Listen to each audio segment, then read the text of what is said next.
So what bags you take on your big European vacation can somewhat make or break your trip. I'm Mike Dalton.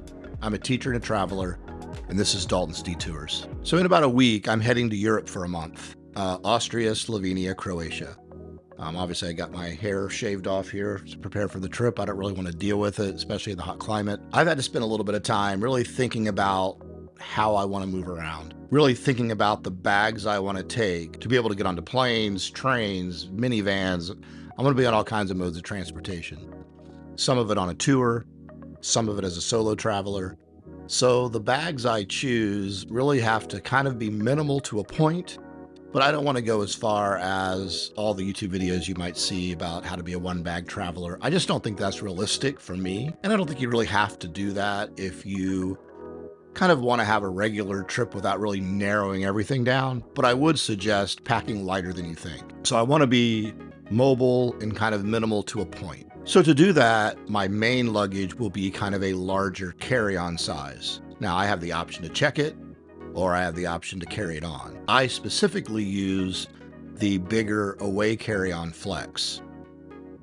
So this is a clamshell design, and what I like about that is on one side where they have a compression strap, I can put all my clothes. And then on the other side, I'll put shoes and some tech, umbrellas, some miscellaneous items. To do this, however, I have to pack for only 7 days. I cannot pack for 30. And one item that I will use that really makes my life a lot easier are these Bag Smart compression cubes. Basically one for pants, one for shirts, one for underwear and socks.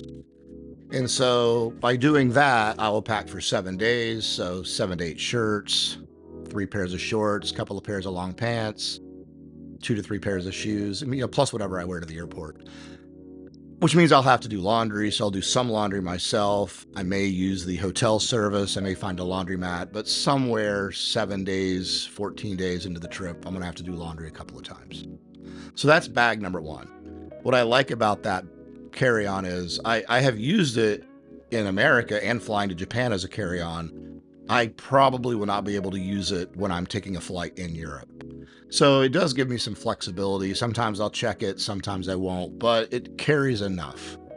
Now, because that bag is so small, the backpack that I use has to be pretty sturdy, and I do stuff quite a bit into that bag. And the backpack I use is the AER Travel Pack Small.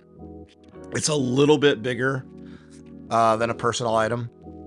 But I've used it as a personal item, so fitting it under your seat can be done, but it is tough.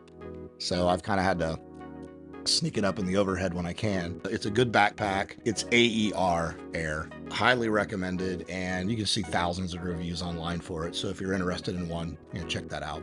Now, with that said, once I arrive at a location, I don't really want to take that giant backpack around. And so I have 2 options that I use. It's more or less whatever I can stuff in my luggage. My first option is to use a sling bag. And this is the Bellroy 9-liter sling bag. It's great. I highly recommend this as well. So it's pretty simple. I mean, it slings on this way. You put it behind you. You can carry it as a football.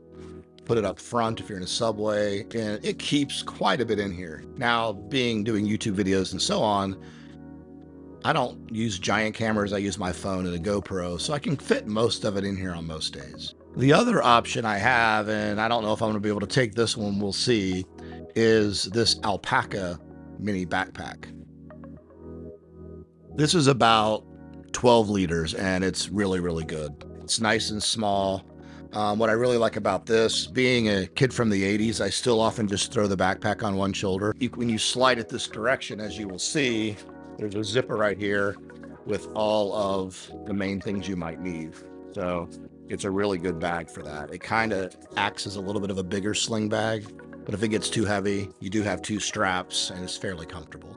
So those are the biggest bags I will take: my carry-on, my big backpack, and then I'll pack away either a sling bag or a small backpack in my luggage. Beyond that, really the only other bags I'm taking of significance are both by Peak Design. I do really like the quality. They're not cheap, but the quality of their toiletry bag and their tech bag. I'm taking both. And they both look pretty similar. The toiletry bag just got a little hook here.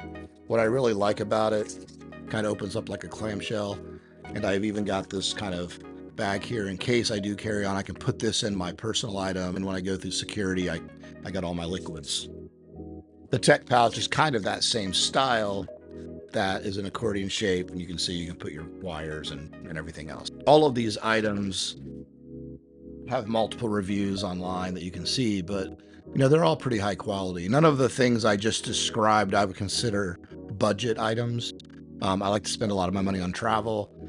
And so when you're looking at, an air backpack or a bigger carry-on from Away or the Peak Design stuff, I mean, it costs, but it's super high quality and very functional. Like, they know what they're doing in these companies. And so that's really it. I didn't really want to go through like everything I was taking or anything like that, but that just kind of narrows down like how I really want to do this trip. I'm going to be gone so long, and I don't want to be bogged down with too much stuff, but at the same time, everything needs to have its place, because this really does have to fit a little bit like a jigsaw puzzle. And I will do what I normally do when I pack, is I will lay out everything I want to take, and then I will cut it, not quite in half, but like cut a quarter of it out. So anyway, when you're thinking about, one bag travel, that, 100%, if you can do that, that's awesome.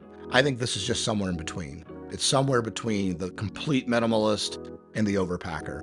Is trying to figure out how to pack for 7 days, and then having something you can carry around that's a little bit lighter when you're there. Now, the one other thing that I have to take is a CPAP bag. And so that does not count as a personal item, but it's just one more thing I have to lug around. And I don't have the travel version. I just have the regular. It works really well. It's the cards I've been dealt. And so I have to take that with me. So I have to kind of factor that in. It just kind of throw it over me and take it. So anyway, that's my setup. From this point on, most of my videos for the next month will be more shorts and reels on Instagram. And when I get home, I will then make the bigger edited videos. So I will keep things updated, but I will not be doing as many long form until kind of the end of July. But I'm excited about the trip. I'm ready to go. This is Dalton's Detours.